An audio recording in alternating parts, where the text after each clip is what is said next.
Nosotros al ver esta imagen que les quise poner, puede ser que a algunos sí les genere ansiedad, puede ser que a algunos les genere miedo, puede ser que a algunos ni siquiera la puedan ver porque les llega esta parte de activadores en donde les da miedo y lo que quieren es retirarse de la imagen. Esto es la ansiedad. La ansiedad hoy en día es un factor importante de nuestra personalidad y nuestra vida cotidiana, pero vamos a saber un poquito qué es esta parte. Cotidianamente escuchamos y hemos visto y hemos escuchado que dicen, híjole, es que es una persona súper preocupona, es muy insegura, seguramente ha de ser timidez, se inquieta y se asusta de todo y por todo, es alguien muy nervioso, es débil de carácter, pero es así su forma de ser. ¿En verdad esto es cierto? ¿Qué tanta estas palabras de estar preocupada, de estar insegura, de intimidez, de inquieta, de tener constantes miedos, de ser nervioso, de no tener el carácter para enfrentar las cosas, se determina como una forma de ser? Yo les puse 4 preguntitas en esta diapositiva muy importantes. A lo largo de su vida o durante el último mes, 1. ¿Han llegado a sentirse continuamente intranquilos, temerosos, nerviosos, preocupados? ¿Han llegado a sentirse con una crisis de miedo, de angustia, algo que de repente llegó a presentir que les iba a dar un ataque cardíaco o que se iban a volver locos en cuanto que iban a perder el control de la situación? ¿Existe alguna situación o cosa que le genere mucho temor, tales como obscuridad, arañas, las alturas o alguna otra cosa? ¿Ha llegado a ser víctima de una situación traumática, tal como un asalto, un secuestro, un abuso? Algo que con solo recordarlo le vuelva a dar miedo y este miedo lo paralice. Si ustedes contestaron a cualquiera de estas 4 preguntas, sí, padecen ansiedad. ¿Qué es la ansiedad? La ansiedad es un estado del organismo que nos mantiene en constante alerta. ¿Por qué? Ante una amenaza que afecta nuestra integridad física y psicológica. ¿Por qué? ¿Qué es lo que nos lleva a hacer? La ansiedad tiene como finalidad obtener un suplemento de energía para poder huir o luchar. Es así de simple. ¿Qué pasa? ¿Qué pasa cuando yo tengo una ansiedad normal? Sí, sí existe una ansiedad normal. ¿Qué pasa?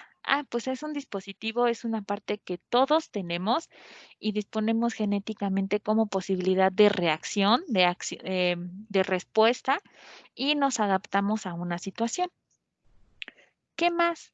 Nos lleva a ser eficaces porque mejora nuestro rendimiento, nos ayuda a hacer algo más. ¿Qué pasa? ¿Qué nos lleva a tener una ansiedad patológica? Una ansiedad que ya no es normal. ¿Qué no es normal? No es normal que ante un estímulo y la respuesta de nuestro cuerpo se dispare. No es normal cuando ya no es adaptativa y cuando nuestro cuerpo está en constante sentimiento de alarma. ¿Qué más? Ya no es normal cuando nuestro gasto de energía es muchísimo y ya no es sutil. Ya todo el tiempo estamos pensando en esta situación que nos amenaza. ¿Y qué más? Interfieren con nuestro rendimiento cotidiano.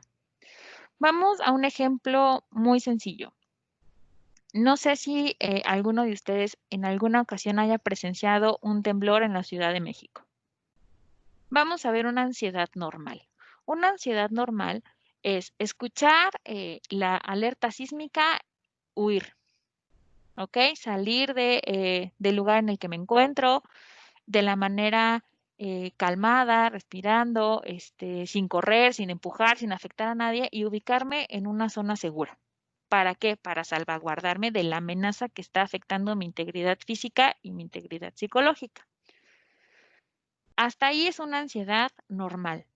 ¿Qué pasa cuando voy con una ansiedad que ya no es normal, una ansiedad patológica? Después de haber vivido o haber presenciado este acontecimiento, ¿qué no va a ser normal?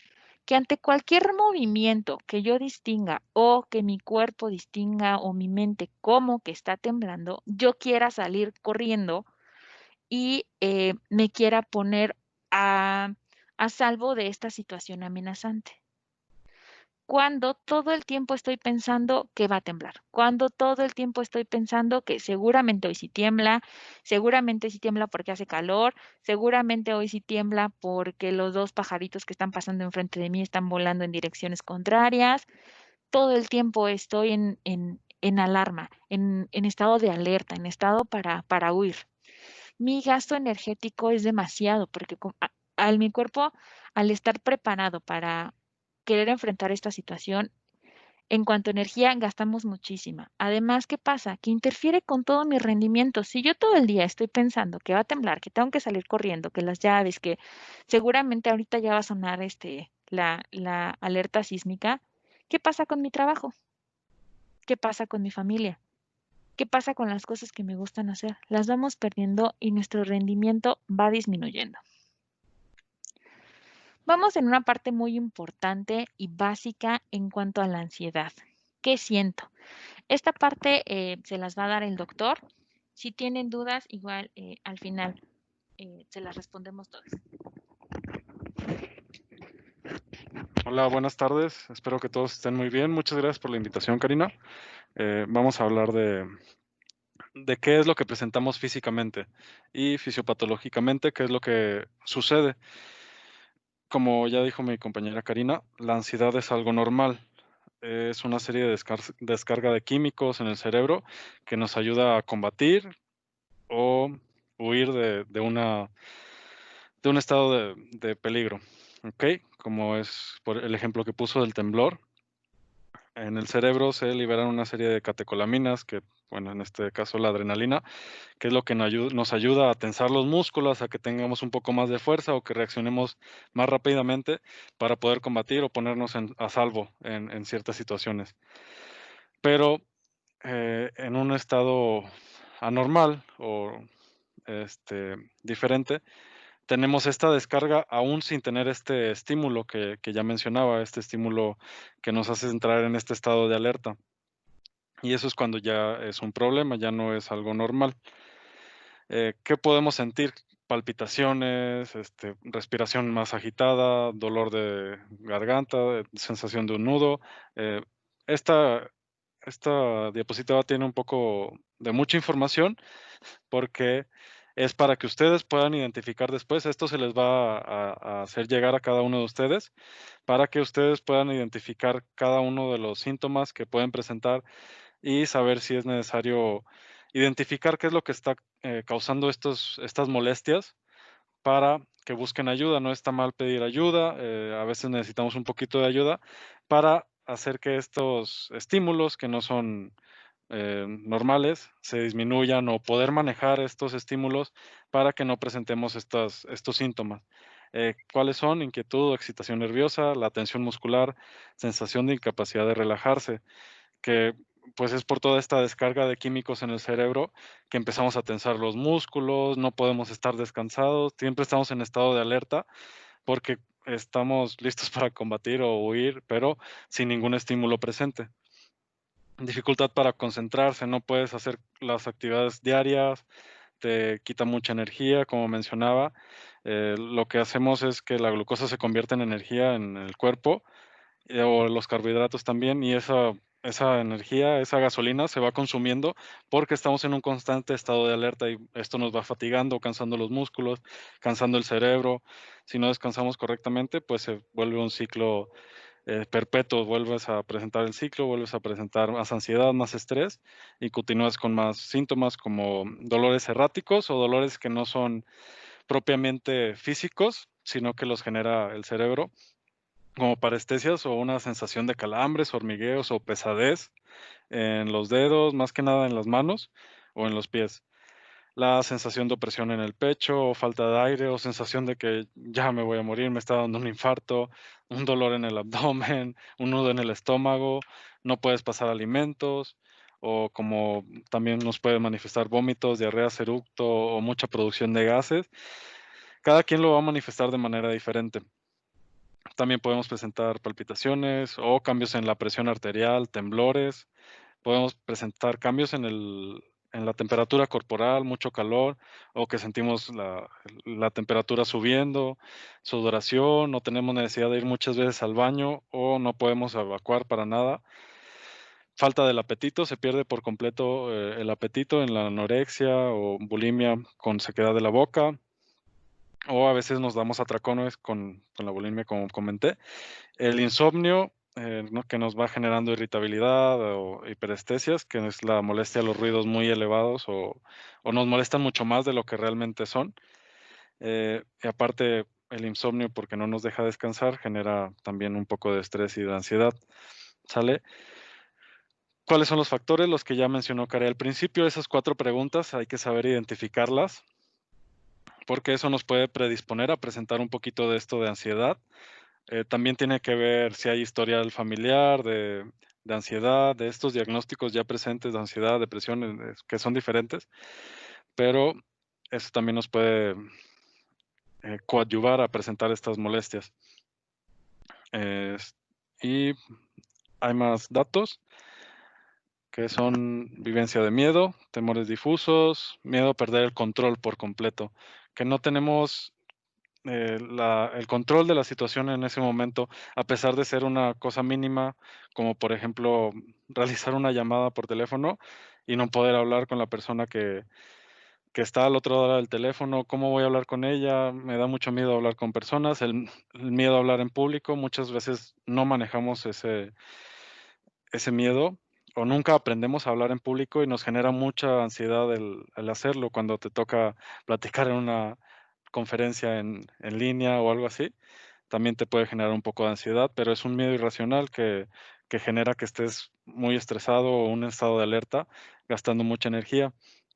También puede haber sensación de mareo, sobre todo cuando estás en lugares donde hay mucha gente, que no puedes controlar el ambiente, sientes que no puedes controlar cualquier situación que va a pasar, que vas a sentir que todos se van a burlar de ti o, por ejemplo, cuando estamos en un sitio de gran altura sentimos que no estamos pisando seguro o el miedo irracional que tenemos en general es que vamos a perder el equilibrio y vamos a caer em, en lugares donde, bueno, como mencionaba, donde hay mucha gente, bullicio, almacenes, centros comerciales.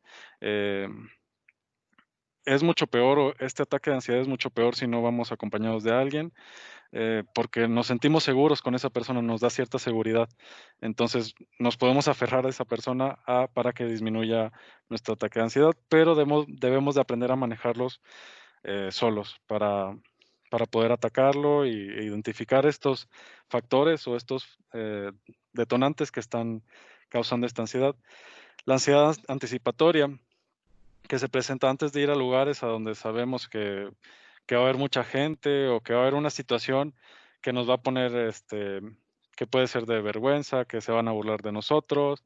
Entonces empezamos a tener conductas evitativas, dejamos de ir a esos lugares, dejamos de acudir a centros comerciales, buscamos la manera de quedarnos en casa lo más posible.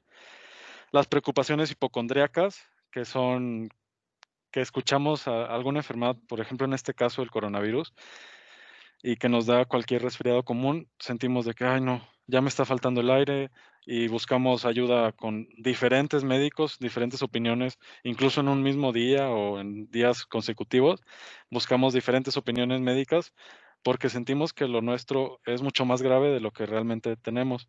Todo esto es generado por nosotros mismos porque no manejamos correctamente esta ansiedad o preocuparse mucho por los acontecimientos cotidianos. La ansiedad siempre es un fiel acompañante, siempre va a estar presente, pero tenemos que saber cómo trabajarlo, cómo manejarlo para que no interfiera en nuestras relaciones interpersonales, no nos gaste tanta energía a lo largo del día y podamos rendir de manera correcta en nuestras actividades diarias, ¿sale? Se identifican en 4 diferentes los trastornos de ansiedad, en 5, perdón, que se presentan por cualquier frustración, conflicto o situación vivida, que puede actuar como el factor desencadenante, que son las preguntas que ya les habíamos hecho al principio. Estos son una serie de factores que nos van a poner en cierto estado de ansiedad generalizada, que es el más común. Es donde presentamos estas palpitaciones, estos temblores, mareos, dolor de garganta, incluso falta de aire, dolores o temblores o calambres en las manos, en las piernas. La fobia simple, que es un miedo irracional puede ser a arañas, a las alturas, a la oscuridad, a diferentes situaciones que en realidad que no deberían de generar este miedo, como por ejemplo en esta imagen de la araña que ponemos aquí. Ese no debería ser un estímulo suficiente como para generar un estado de alerta, porque pues es solamente una imagen, es un estímulo visual y no está presente la araña contigo para generar ese miedo o esa reacción de pelea o de lucha contra esta situación. O la fobia social, que es como ya mencionábamos, el miedo a estar en un lugar con muchas personas o el miedo a hablar en público. El trastorno de pánico es un estado de pánico generalizado que se genera por cualquier situación y donde no podemos controlar este miedo irracional que tenemos. Empezamos a sentir sudoración, dolor en el pecho, opresión, falta de aire, como que nos va a dar un infarto, así es como nos sentimos cuando nos da un trastorno de pánico, ¿sale? El trastorno obsesivo compulsivo. Este es más que nada relacionado a actividades o rutinas que tenemos diariamente. Por ejemplo, con los gérmenes ahorita con el coronavirus, que nos tenemos que lavar las manos, pero estas personas se lavan las manos en cualquier situación posible. Tocan el escritorio, tocan el celular, tocan cualquier superficie y ya se están lavando las manos, lo que genera un daño a largo plazo de las manos, de la piel, se están agrietadas, están resecas porque se lavan muchas veces las manos, o por ejemplo, cuando salen de casa, que dejan la estufa prendida y se están pensando, dejé la estufa prendida y empiezan con esa ansiedad, o que no cerré bien la puerta, entonces empiezan a generar ciertas acciones para asegurarse de que sí cerraron correctamente el gas de la estufa o la puerta y que lo hacen varias veces de manera rutinaria en todo el día y esto les va quitando tiempo. Ellos no lo notan, pero eso les va quitando tiempo o pueden notarlo, pero no buscan ayuda para trabajar o atacar este estado, acomodar. Todas esas rutinas o conductas de repetición de ver cerrar 3, 5 o 10 veces la puerta, van disminuyendo la ansiedad. Por eso es que se van repitiendo tantas veces y entonces nos va quitando más tiempo del día hasta a llegar a generar una rutina de estas actividades y nos toma mucho tiempo. El trastorno de estrés postraumático es un trastorno que se presenta, como su nombre lo dice, después a una situación muy severa, algún accidente, puede ser también incluso el fallecimiento de un familiar, cualquier trauma severo que ya no hayamos manejado de manera correcta nos va a generar este trastorno de estrés. Puede presentarse desde de manera inmediata hasta incluso años después de la situación de trauma. Esto nos va a causar conductas negativas en el pensamiento, en el estado de ánimo, nos va a generar evitar estar en esa situación que nos puso en peligro la primera vez, como por ejemplo si fue, no sé, ahorita, bueno, en México hay mucha situación de inseguridad, va a estar presente cerca de donde hubo una balacera o algo así. Si fue en un centro comercial, evitamos para todo lo posible ir al centro comercial, este, o tenemos pensamientos recurrentes de esta situación de peligro, del estrés, eh, sin razón alguna tenemos ese pensamiento repetitivo y nos va a generar este trastorno de estrés postraumático. Nos genera este estado de estrés o de ansiedad, ¿sale? Les voy a pasar a... Listo, vamos a la parte de qué hago. ¿Qué hago si ya identifiqué a lo mejor que es una fobia, si es una fobia social, si es a lo mejor, o ya me está generando algún trastorno obsesivo compulsivo? Primero hay que ser conscientes de lo que está pasando con nosotros y de lo que estamos presentando. ¿Qué es aquello que nos está haciendo o nos lleva a evitar las cosas? ¿Qué pasa? Es necesario buscar ayuda, en este caso ya sea del doctor. La ansiedad tiene un componente muy grande fisiológico, tiene un componente conductual y tiene un componente subjetivo. En la parte fisiológica es la que el doctor se encarga, que es toda, son todas los desencadenantes físicos que nos va a llevar, hipertensión, todo lo que ya les platico. La conducta es de la parte, viene de la parte de la psicología. Es algo observable, es algo que se puede modificar y es algo que nos va a beneficiar en el momento de padecer ansiedad, porque nos va a dar una respuesta mejor ante una situación que sea de amenaza. En la parte subjetiva nos va a ayudar a modificar esta parte de pensamiento. ¿Por qué esa situación es amenazante para mí? ¿Qué necesito manejar en la parte subjetiva para poder superar o para poder manejar esta ansiedad? Por eso es importante que si ya identificaron ahorita con lo que platicamos, que a lo mejor pueda ser una ansiedad un tanto patológica o que puede entrar en alguna de las 5 definiciones que les dio el doctor, es importante que acudan con nosotros para identificar, ver la conducta y analizar el pensamiento, qué es lo que está pasando o en qué los podríamos ayudar. Esta técnica que les puse aquí, que se llama relajación progresiva, es para poder trabajar la parte fisiológica, porque el doctor ya les dijo que al tener ansiedad, todo nuestro cuerpo está tenso, está duro, está estresado, no está funcionando de la forma correcta. ¿Qué pasa con esta técnica? Esta técnica es una técnica de autocontrol que podemos practicar y podemos hacer en cualquier momento. La idea es que identifiquemos primero qué nos está generando ansiedad. Y entonces, si ya sabemos que vamos ante una situación que puede estar generando ansiedad, poder practicarla. Podemos practicarla antes, durante o después de la situación. ¿Ok? Esta técnica es muy sencilla. eh, Vamos a empezar a tensar los músculos, todo lo que se pueda, sin hacernos daño durante 5 segundos. Yo recomiendo que si pueden hacerlo ahorita, tensen las manos. Cierren los puños, cierren los puños, cierren los puños sin hacerse daño durante 5 segundos. Fijen su atención en lo que están sintiendo en las manos, dónde sienten la mayor presión, cuál es el músculo que está más tenso.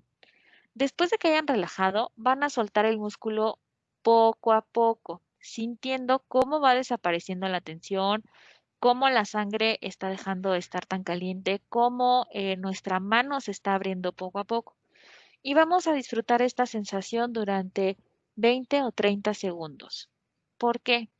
Vamos a educar a nuestra mente y a nuestro cuerpo que es normal que después de estar tenso se relaje, baje esta tensión. Es importante que esta técnica de relajación progresiva se lleve con la respiración adecuada. Es importante que tengamos una respiración correcta, una respiración profunda, porque esto nos va a ayudar a disminuir niveles de ansiedad. Entonces, si ustedes quieren primero bajar ansiedad, lo primero que tienen que hacer es aprender a respirar de una manera diafragmática. ¿Qué vamos a hacer? Vamos a poner una mano en nuestro pecho y una mano en el diafragma. Al momento de inhalar, vamos a expandir el diafragma, vamos a aventar hacia adelante el diafragma y vamos a exhalar despacio. Vamos a sentir cómo la parte del diafragma es la que se mueve y la parte de arriba del pecho se queda inmóvil. Esto nos va a ayudar a disminuir ansiedad. Es recomendable que respiren de esta forma cuando sientan o cuando estén presenciando una situación que sea de amenaza, porque a nosotros respirar nuestro cerebro funciona mejor, nos ayuda a identificar y nos ayuda a ampliar esta perspectiva y a poder identificar las cosas. ¿Qué otra cosa puedo hacer? Hoy en día hay una técnica que se llama mindfulness. ¿Qué es? Necesitamos una conciencia, atención y recuerdo. ¿Qué es el mindfulness? El mindfulness es un estado de conciencia con la atención abierta y receptiva hacia cualquier experiencia y acontecimiento que está ocurriendo, que está pasando ahorita. O bien, que se considera como un proceso de observación que no enjuicia, no juzga ante estímulos internos y externos, los ve tal cual están. Por ejemplo, si yo pienso que todo el tiempo va a haber una araña y que la araña está aquí, que la araña es mala y que la araña es mortal y que si me pica voy a terminar en el hospital y eso no está ocurriendo. Y yo ante un estímulo externo ya estoy enjuiciando, ya estoy diciendo que esa araña tal vez sea una araña pequeña, una araña inofensiva, pero yo ya estoy enjuiciando, ya estoy dando un veredicto de qué es lo que está pasando. ¿Qué más? ¿Qué más dice el mindfulness? El mindfulness dice que hay que vivir en lo que acontece en el momento actual, en el aquí y en el ahora. El mindfulness tiene diferentes vertientes. Es importante ahorita en el tema de ansiedad. ¿Por qué?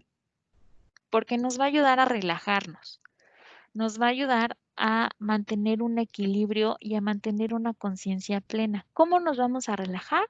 Con la meditación.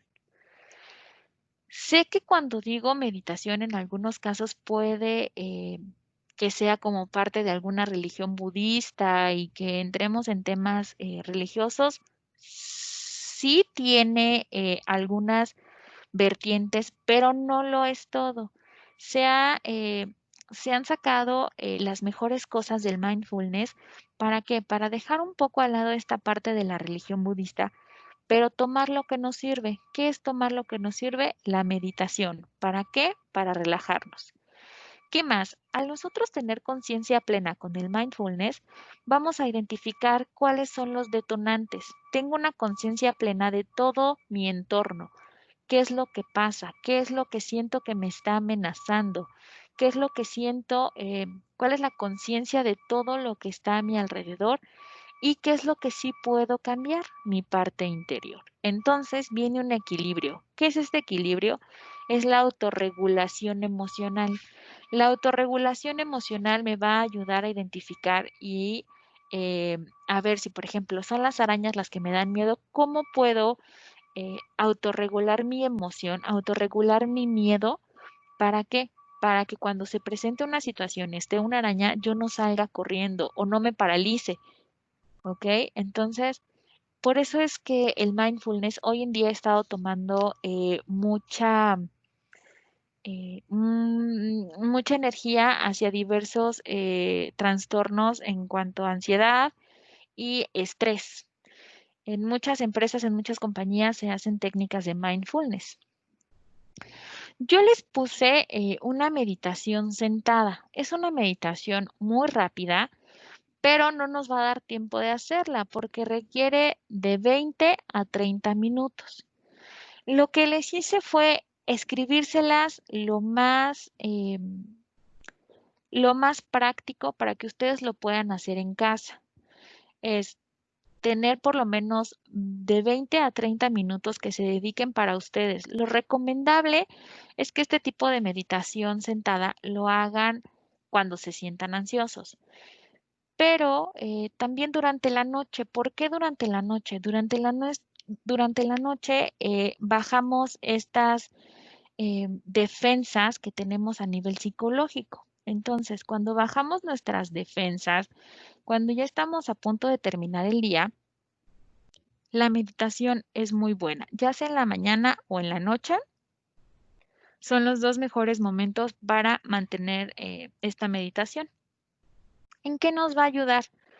Esta estrategia nos ayuda en el miedo, la ansiedad y el pánico, porque nos va a hacer conscientes de lo que está pasando con nuestro cuerpo, nos va a hacer conscientes de lo que está pasando tal vez con nuestra espalda, tal vez con nuestro sentir, con nuestra parte de emoción. Nos va a ayudar a sentir desde cómo entra la respiración por mi nariz, cómo pasa por mi pecho, cómo llega al diafragma, cómo se expande mi cuerpo al momento de respirar. Viene esta parte que les comentaba de cómo respirar, ¿ok? les puse si tienen la necesidad a lo mejor de respirar con la boca, con la nariz, el cerrar los ojos. Es importante que cuando practiquen esta técnica de meditación sentada, lo hagan lo más consciente y lo más pleno que puedan. ¿Qué más? ¿Qué más vamos a hacer? Eh, si les cuesta mucho trabajo a lo mejor el silencio o tener algún momento para ustedes, también como recurso les voy a mandar una liga donde vienen diferentes sonidos que nos ayudan a llevar la meditación. ¿Qué es importante? Durante la meditación es importante tener conciencia de respiración, estar tranquilos y tener un lugar adecuado, un lugar sin distractores, el menor que se pueda. Por eso, si tienen familia o que ahorita es un poco complicado poder hacerlo, yo lo recomiendo que lo hagan por la noche. Ya por la noche todos nuestros mecanismos de defensa disminuyeron y nos va a ayudar a tener una mayor conciencia de lo que estamos pasando, una mayor conciencia plena. Eh, También como parte del mindfulness entra la yoga. ¿Por qué? ¿Por qué entra la yoga? Porque la yoga nos hace sentir desde el dedo más chiquito del pie hasta nuestra cabeza, nuestros brazos, nos hace entender las piernas. Es importante y hay posturas que nos ayudan a mantenernos tranquilos, a mantenernos relajados. Por eso es que es tan importante esta parte del mindfulness, de la yoga, para disminuir el impacto físico que llegue a tener la ansiedad. Ser conscientes de nuestro cuerpo, aprender a respetarlo y respirar y recordar lo que está pasando aquí y ahora. Cuando nosotros padecemos ansiedad, estamos pensando en cosas que no sabemos si van a pasar, que puede ser que pasen, puede ser que las tengamos enfrente, pero es importante identificarlas y estar aquí y ahora y recuperar esta experiencia de sentirnos tranquilos, de estar bien